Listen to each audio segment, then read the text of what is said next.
បើចង់ខ្ញុំចេញរឿងលឿនអីចឹងទីយើងកុំភ្លេចចុច Sub បើកសញ្ញាកណ្ដឹងហើយនឹង comment លេខនៅខាងក្រោមទាំងអស់គ្នាក៏ដូចជាចុច like ឲ្យបានច្រើនផងបន្តពីភាពមុនទៅពេលដែល CU បានឆក់ទៅកាន់អត្តាកិច្ចម្នាក់នឹងដល់ឡែកស៊ីនយ៉ុនបានប្រើជាមួយនឹងដៃបិសាចរបស់ខ្លួនឡើងក៏ប៉ុណ្ណានៃសង្កត់បញ្ញាអត្តានឹងខ្ទប់ទៅនឹងដីដោយសារឃើញដៃរបស់ខ្លួនមានថាពលខ្លាំងបែបនេះស៊ីនយ៉ុនខ្លាចថាខ្លួនឯងគ្រប់គ្រងខ្លួនឯងលេខបានចឹងណាដោយសារតែថាពលបិសាចកាន់តែខ្លាំងនោះនឹងធ្វើឲ្យស៊ីនយ៉ុនប្រែខ្លាចខ្លួនខ្លាចជាបិសាចក៏ដូចជាមិនអាចគ្រប់គ្រងខ្លួនឯងបាននោះឡើយដល់អញ្ចឹងក៏បានប្រាប់ CU ឲ្យនាងរកកន្លែងរត់គេចខ្លួនទៅ CU នាងគឺមិនព្រមចេញនោះឡើយថែមទាំងទៅតោងដៃរបស់ស៊ីនយ៉ុនហើយនិយាយទៅកាន់ស៊ីនយ៉ុនថាទោះបីជាបែបណាក៏ដោយខ្ញុំនៅតែស្ម័គ្រស្លាប់ជាមួយនឹងលោកជានិច្ចស្របពេលជាមួយគ្នាអ្នកនៅមើលការខុសត្រូវនៅកន្លែងហ្នឹងក៏បានបញ្ជូននៅទាហានរបស់ពួកគេកាន់នៅកំភ្លើងដើម្បីមកការពារសសដែលនៅរស់ប៉ុន្តែក៏ដូចជាអត់ប្រយោជន៍យកទៅមែនទែនស្រ័យបិសាចនេះបានក្បត់ពួកគេមួយកន្ទុយដែលបានធ្វើឲ្យពួកគេទាំងអស់គ្នានឹងគឺបានខ្ទាតឡើងពេញណាពេញណីចំណែកអ្នកផ្សេងទៀតក្រោយពីឃើញចឹងគឺភ័យខ្លាចយកទៅមែនទែនដូច្នេះហើយក៏សម្រេចចិត្តដកខ្លួនចេញប៉ុន្តែក៏ដូចជាមិនទៅណាបាននោះឡើយដោយស្រ័យនេះក៏បានប្រើជាមួយនឹងអំណាចថាពលរបស់វាដាក់សម្ពាធទៅកាន់អ្នកគ្រប់គ្នាដែលធ្វើឲ្យអ្នកគ្រប់គ្នាឈោឆ្កឹងមួយកន្លែងសូម្បីតែចង់ឈោក៏ឈោមិនកាន់ដែរគឺត្រូវទៅលុតចង្កងចោស្រ័យបិសាចនេះវាក៏បានបើកមាត់របស់វាត្រៀមនឹងស៊ីទៅកាន់ពួកគេហើយស្រាប់តែពេលហ្នឹងក៏មាននារីម្នាក់ដោយនេះក៏មានអាវុធនៅក្នុងដៃចេះតែមួយឆ្វាច់បានជួយទៅកាន់ពួកគេក៏ដូចជាបានកាត់នៅក្បាលនេះបានដាច់ជាពីរផងដែរប៉ុន្តែស្រ័យបិសាចនេះគឺខ្លាំងមែនទែនតែក្បាលប៉ុណ្្នឹងហើយគឺវាមិនងាប់នោះទេបានតបចប់នៅក្បាលរបស់វាចូលទៅក្នុងខ្លួនរបស់វាវិញយើងក៏មកស្គាល់ឈ្មោះនាងដែលនាងគឺមានឈ្មោះថាខ្វាន់យូនាងគឺជាអ្នកប្រយុទ្ធដែលមានកម្រិតផ្កាយ4និង91%នៃសែនរបស់នាងហើយនាងក៏បានប្រាប់ពួកគេថានាំអ្នកដែលមានជីវិតចាក់ចេញពីទីកន្លែងនេះអស់ទុកឲ្យនាងប្រឈមមុខកំចាត់បិសាចមួយនេះតែម្នាក់ឯងបិសាចក៏ចាប់បានបើកការវិភាគដែលបានហាមាត់ឡើងក៏ប៉ុណ្ណាណីរៀបនឹងចាត់ការទៅកាន់នាងទៅហើយតែរឿងរបស់យើងក៏បានកាត់ទៅមើល CU ជាមួយស៊ីនយ៉ុននៅនោះវិញ CU នាងក៏បានសួរទៅកាន់ស៊ីនយ៉ុនសួរថាដៃរបស់ស៊ីនយ៉ុននឹងអាចប្រែមកធម្មតាដូចមនុស្សធម្មតាទូទៅវិញបានអត់ស៊ីនយ៉ុនក៏បានប្រាប់ទៅវិញថាបានប៉ុន្តែវាត្រូវចំណាយពេលរៀងយូរគួរសមដឹងបែបនេះនាងក៏បានប្រាប់ឲ្យស៊ីនយ៉ុនចូលទៅលាក់ខ្លួនសិនទៅចាំពេលដែលដៃរបស់ស៊ីនយ៉ុនប្រែមកធម្មតាវិញចាំចេញមកក្រៅបើមិនចឹងនោះទេនៅពេលដែលអ្នកផ្សេងឃើញថាស៊ីនយ៉ុនមានសារបិសាចបែបនេះគេប្រកាសជាសម្រាប់ស៊ីនយ៉ុនចោលហើយបន្តមកស៊ីយូនាងក៏បានរត់ទៅរកឲ្យគេជួយធ្វើដូចជានាងនឹងគឺជាមនុស្សអន់អីចឹងទៅក្លេកមកស៊ីនយ៉ុនវិញនៅពេលនេះស៊ីនយ៉ុនបានវិវត្តខ្លួនចូលទៅក្នុងកម្រិតទី3ហើយដែលបានធ្វើឲ្យដៃរបស់ស៊ីនយ៉ុនប្រែជាពណ៌ខ្មៅរួមផ្សំជាមួយនឹងបន្លាឡើងពីពេញដៃស៊ីនយ៉ុនក៏មានអារម្មណ៍ដឹងខ្លួនផងដែរថាខ្លួនគឺមានរាងកាយខ្លាំងជាងមុនក៏ដូចជាកម្លាំងថាពលនឹងក៏ខ្លាំងជាងមុនផងដែរនោះក៏ដោយសារតែសែន1%ដែលស្ថិតនៅក្នុងខ្លួនរបស់គាត់វាគឺបាន awaken ហើយជាស្រេចទៅស៊ីនយ៉ុនគឺមានសែនពីរប្រភេទនៅក្នុងរាងកាយដែលមួយគឺជាសែន1%ដែលជាសែនដ៏ខ្សោយបំផុតដូចជាមនុស្សដែលមានថាពលវិស័យទូទៅអញ្ចឹងគ្រាន់តែថាសែនរបស់គាត់ខ្សោយអញ្ចឹងទៅចំណែកសែនមួយទៀតដែលស្ថិតនៅក្នុងរាងកាយរបស់គាត់គឺជាសែនរបស់ស្រេចបិសាចរឿងរបស់យើងក៏បានកាន់មកខាងនេះវិញយើងក៏បានឃើញអ្នកដែលមានថាពលពិសេសគឺបានជួយទៅកាន់សិស្សគ្រប់គ្នាដូចជាអ្នកផ្សេងទៀតដែលនៅមានជីវិតអញ្ចឹងណាហើយនៅកន្លែងហ្នឹងក៏មាន CU ផងដែរស្របពេលជាមួយគ្នាយើងក៏បានលើកសលេងអ្វីមួយយ៉ាងក៏បានធ្វើឲ្យអ្នកគ្រប់គ្នាដែលនៅកន្លែងហ្នឹងក៏រៀងភ័យខ្លួនបន្តិចផងដែរខ្លាចថានោះគឺជាសលេងបិសាចដល់បែបនេះពួកគេក៏បានដើរទៅតាមសំឡេងហ្នឹងដល់ឡែក CU ក៏ភ័យខ្លួនមែនតើខ្លាចថ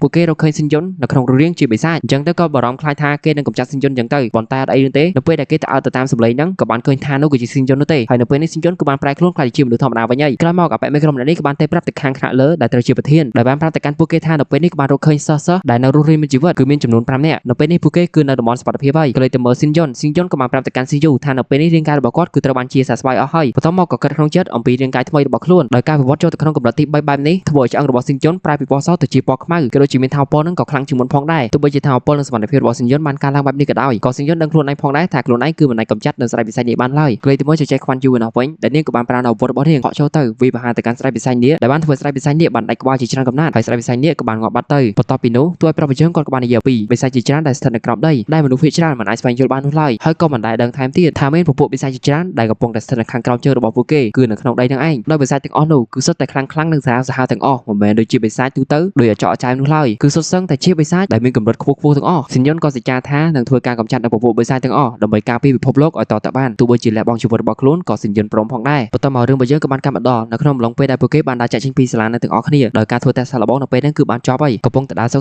កស៊ីយូនេះក៏បានសួរទៅកាន់ស៊ីនយ៉ុនសួរថាស៊ីនយ៉ុននឹងមានបានលួចមើលស្រីស្អាតផ្សេងៗអត់ស៊ីនយ៉ុនក៏បានតបទៅវិញថាគ្មានស្រីណាដែលស្អាតជាងស៊ីយូនោះឡើយចូលមកដល់រឿងសាច់ការវិញស៊ីនយ៉ុនក៏បានប្រាប់ទៅកាន់ស៊ីយូថានៅក្នុងរយៈពេល1ឆ្នាំទៀតពពួកបិសាចប្រកាសជាមានការវិវត្តខ្លាំងជាងមុនជាមិនខានដូច្នេះហើយពួកយើងក៏ដូចជាស៊ីយូនឹងគឺត្រូវតែវិវត្តខ្លួនចូលទៅក្នុងកម្រិតផ្កាយ5បន្តទៅបានដើម្បីជួយសង្គ្រោះនឹងការពីពិភពលោកស៊ីយូក៏សួរទៅកាន់ស៊ីនយ៉ុនថាចុះអ្នកដែលមានថាវពលពិសេសបច្ចុប្បន្នមិនអាចតបតល់ជាមួយនឹងបិសាចក្នុងរយៈពេល1ឆ្នាំទៀតបានទេមែនស៊ីនយ៉ុនក៏បានតបប្រាប់នាងវិញថានៅក្នុងរយៈពេល1ឆ្នាំទៀតនោះនាងនឹងដឹងដល់ខ្លួនឯងហើយស៊ីនយ៉ុនក៏ណែនាំទៅកាន់ស៊ីយូថាខំប្រឹងហ្វឹកហាត់ឲ្យខ្លាំងទៅនៅក្នុងរយៈពេល3ខែទៀតគឺត្រូវតែឡើងចូលទៅក្នុងកម្រិតផ្កាយ3ឲ្យបានស៊ីយូក៏បានសន្យាជាមួយនឹងស៊ីនយ៉ុនថានាងនឹងធ្វើឲ្យបានដើម្បីជួយសង្គ្រោះពិភពលោកកំពុងតែដើរសោកក៏មានអាបីក្បាលនោះបានស្រែកហៅឈ្មោះរបស់ស៊ីនយ៉ុនដោយពួកវានឹងគឺពិតជាអរគុណស៊ីនយ៉ុនខ្លាំងមែនទែនដែលបានជួយសង្គ្រោះជីវិតរបស់ពួកវាបើមិនជាមិនមានស៊ីនយ៉ុននោះទេនោះពួកវានឹងក្លាយទៅជាចំណីរបស់បិសាចហើយលើពីនោះទៅទៀតខាងសាលាណាន់យួរក៏បានអនុញ្ញាតឲ្យពួកគេទាំងអស់គ្នាដែលនៅរស់រានមានជីវិតចេញពីការតែសាកល្បងហ្នឹងជាប់ចូលទៅក្នុងសាលាណាន់យួរទាំងអស់បន្តមកពួកគេទាំង3ក្បាលហ្នឹងក៏បានអោនគោរពនិងអរគុណទៅកាន់ស៊ីនយ៉ុនយ៉ាងខ្លាំងស៊ីយូដែលនៅខាងក្រោយនេះវិញនាងក៏លួចសរសើរទៅកាន់ស៊ីនយ៉ុនផងដែរដល់ឡែកពួក3ក្បាលនោះក៏បានសួរទៅកាន់ស៊ីនយ៉ុនសួរថាចែចែមួយដែលនៅខាងក្រោយស៊ីនយ៉ុនហ្នឹងគឺជាពីណាគេស៊ីនយ៉ុនក៏បានប្រាប់ទៅថានាងគឺមានឈ្មោះថាស៊ីយូពួកគេគ្រាន់តែដឹងថានាងគឺមានឈ្មោះថាស៊ីយូភ្លាមពិតជាមានការផ្ទះផ្អើលយ៉ាងខ្លាំងហើយក៏លន់មកថាស៊ីយូហ្នឹងគឺជ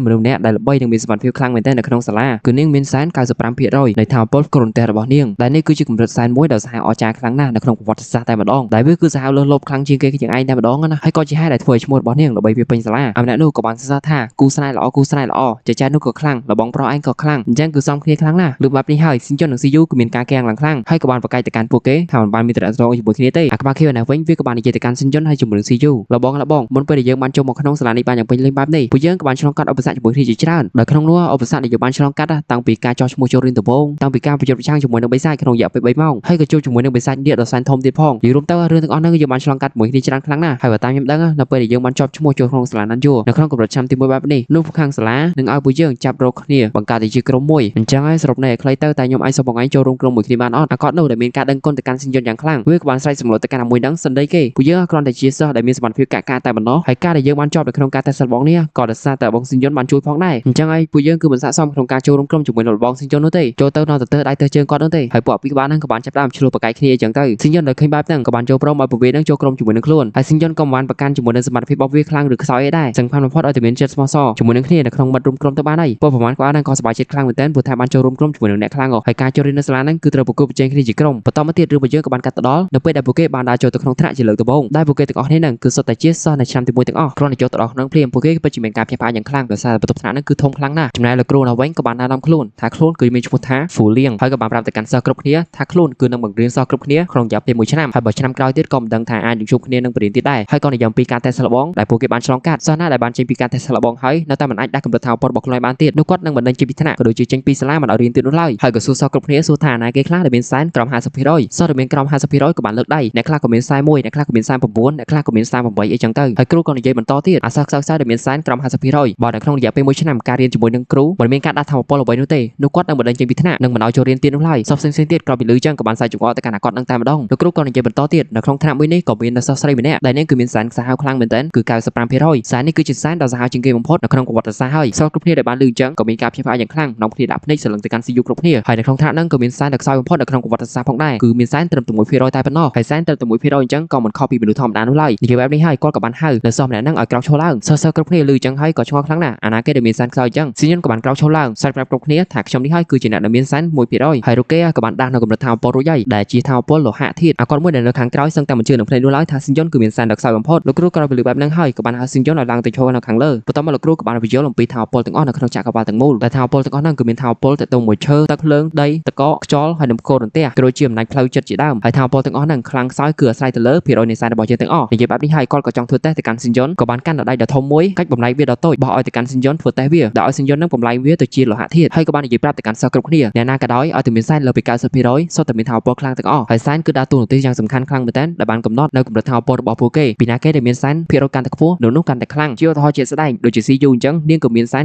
95% នៃថាវពលកូរ៉ុនទែរបស់នាងដែលជាហេតុដែលធ្វើឲ្យនាងគឺមានចំនួនវ៉ុលនៅក្នុងខ្លួនច្រើនខ្លាំងណាស់ដែលមានថាវពលអគ្គិសនីលើសពី 3000 វ៉ុលទៅទៀតបន្តមកក៏និយាយអំពីអ្នកប្រយុទ្ធកម្រិតផ្កាយ4ដែលនាងគឺជាខ្វាន់យ៉ូដែលបានសម្លាប់នៅស្រែកបិសាចនេះហើយនាងក៏មានសែន 91% ជាហេតុដែលធ្វើឲ្យថាវពលរបស់នាងសាហាវជាខ្លាំងចំណែកប្រភពមនុស្សដែលមានសែនដល់ 100% នោះពួកគេនឹងស្ថិតនៅក្នុងកម្រិតព្រះហើយតាំងពីកើតមកគាត់គឺមិនដែលឃើញនោះឡើយអ្នកដែលមានសែនស្ថិតនៅក្នុងកម្រិតក្រោម 20% ទើបតែឃើញមួយនេះទេគឺជាស៊ីនជុននឹងឯងកំពុងតែនិយាយណែនាំសោកស៊ីនជុនក៏បានហៅឈ្មោះរបស់គ្រូលោកគ្រូក៏គិតថាស៊ីនជុនកំពុងតែហៅឲ្យខ្លួនជួយប៉ុន្តែមានណាស៊ីនជុនក៏បានបង្ហាញយកដៃមួយនោះដែលស៊ីនជុននៅពេលនេះបានបំលែងវាទៅជាលោហៈធាតុបានសម្រេចហើយលោកគ្រូក្រោយពីឃើញចឹងភ្ញាក់ផ្អើលយកទៅមែនទែនមិននឹកស្មានដល់នោះឡើយថាស៊ីនជុនគឺជាមនុស្សដែលមានទេពកោសល្យដល់ថ្នាក់នេះបន្ទាប់មកគាត់ក៏បាននិយាយទៅកាន់ស៊ីនជុនថាលោកគ្រូនឹងបង្រៀនឯងអំពីភាពខុសគ្នារវាងសែន 1% ជាមួយនឹង 80% របស់គាត់វិញហើយក៏បញ្ចេញនូវថាវពលរបស់ខ្លួនសម្ដៅទៅកាន់ដែកនៅក្នុងដៃរបស់ស៊ីនជុនសិស្សគ្រប់គ្នាឃើញបែបនេះហើយក៏ភ្ញាក់ផ្អើលយ៉ាងខ្លាំងគិតថាថាវពលនឹងអស្ចារ្យអញ្ចឹងទៅណាស៊ីនជុនក៏បាននឹកឃើញកាលពីជីវិតមុនក៏បានចាំថាអាគ្រូម្នាក់ហ្នឹងឯងដែលបានងាប់នៅក្រោមស្នាដៃរបស់ខ្លួននៅក្នុងរូបរាងជាស្រេចបិសាចហើយក៏សម្លឹងទៅផ្ទៃមុខរបស់លោកគ្រូក៏ឃើញថាលោកគ្រូម្នាក់ហ្នឹងដូចជាប្រឹងយ៉ាងខ្លាំងហើយក៏បាច់ញើសឡើងក៏ប៉ុនក្របពោតហើយការខិតខំរបស់លោកគ្រូទៅលើដៃរបស់ស៊ីនជុនហ្នឹងគឺគ្មានឥទ្ធិពលអ្វីទាំងអស់ដល់អញ្ចឹងក៏បានធ្វើឲ្យសិស្សគ្រប់គ្នាឃើញថាសែនត្រឹមតែ 1% ក៏មិនអាចមើលស្រាប់បាននោះឡើយហើយសែនត្រឹមតែ 1% ហ្នឹងក៏មិនអាចកំណត់អំពីថាវពលពិតប្រាកដរបស់ស៊ីនជុននោះឡើយដោយថាវពលរបស់គាត់មិនមានឥទ្ធិពលអ្វីទៅលើដៃរបស់ស៊ីនជុនបែបនេះទើបគាត់ក៏សន្និដ្ឋានថាស៊ីនជុនប្រកាសជាមានអាចកម្បាំងផ្សេងទៀតអូខេរឿងរបស់យើងស្លេះត្រឹមនឹងសិន